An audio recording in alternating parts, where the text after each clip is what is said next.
Hablar de Asamblea Nacional Constituyente genera muchas tensiones y dudas en todos los partidos. Todo depende, por supuesto, de quién lo proponga y las intenciones de la misma. Unos lo consideran innecesario, otros lo consideran muy peligroso, otros simplemente no entienden lo que implicaría. Antes de que dé mi opinión al respecto, debo recordarles que este tipo de convocatorias nacionales son muy importantes, muy trascendentes en la historia de nuestro país. Hablamos de modificar los fundamentos de la ley que nos rige. Entonces, una importante reforma de este tipo fue, por ejemplo, el máximo botín de guerra del M-19 y de la impunidad en Colombia en el año 91, patrocinado por el narcotráfico, para darle a la justicia de hoy, entre comillas, facultades extraordinarias de partido político, porque así operan ellos hoy en día, siempre por supuesto a favor del narcotráfico y de la insurgencia. Hablo de la constituyente del 91.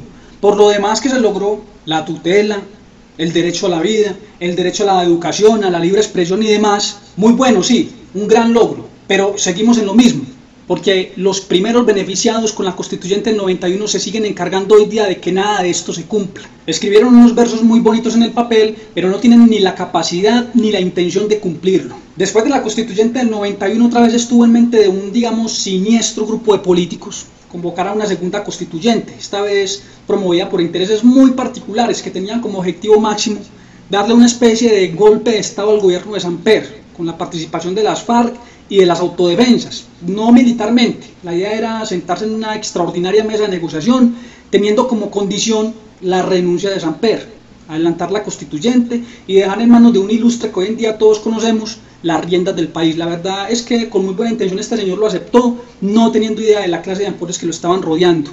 Pero bueno, tal acuerdo jamás se dio.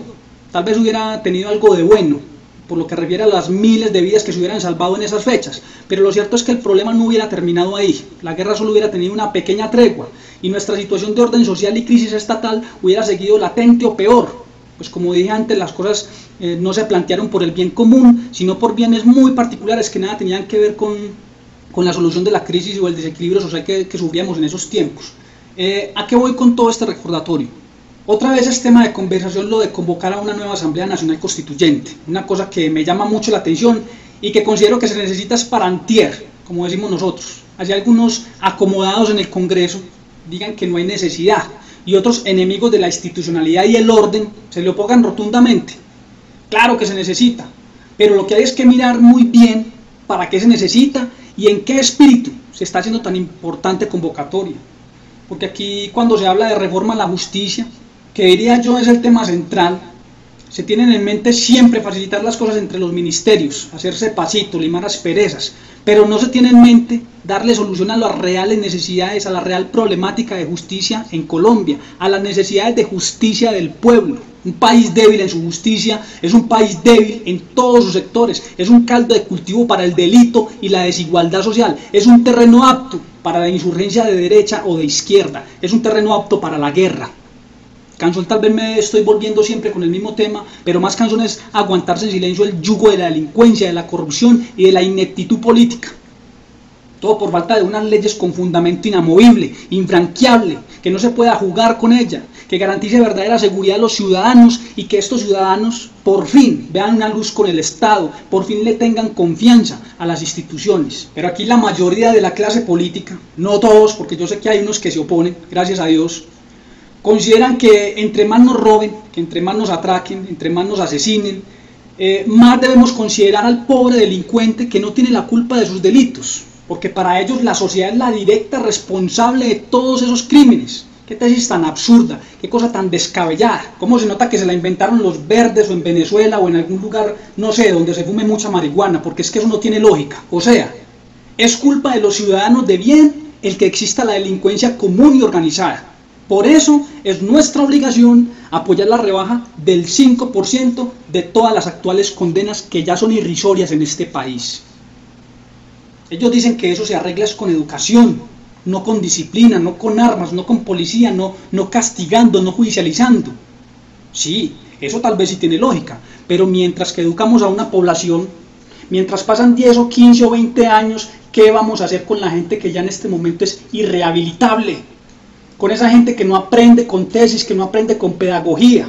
¿Qué hacemos con ellos mientras tanto? Son 15 o 20 años mientras educamos a una población bajo esos preceptos, bajo esos principios. si comenzamos a hacerlo desde ya, cosa que no se ha comenzado a hacer y que los políticos son los últimos en dar ejemplo. No, señores, de esta manera no se puede. Tras de que nos acomodan la responsabilidad, también nos someten a ser las víctimas, a continuar siendo las víctimas de todo ese proceso de delincuencia tan arraigado en este país. Me lo dijeron desde chiquito y lo sigo escuchando hoy en día con muchos y muy buenos resultados.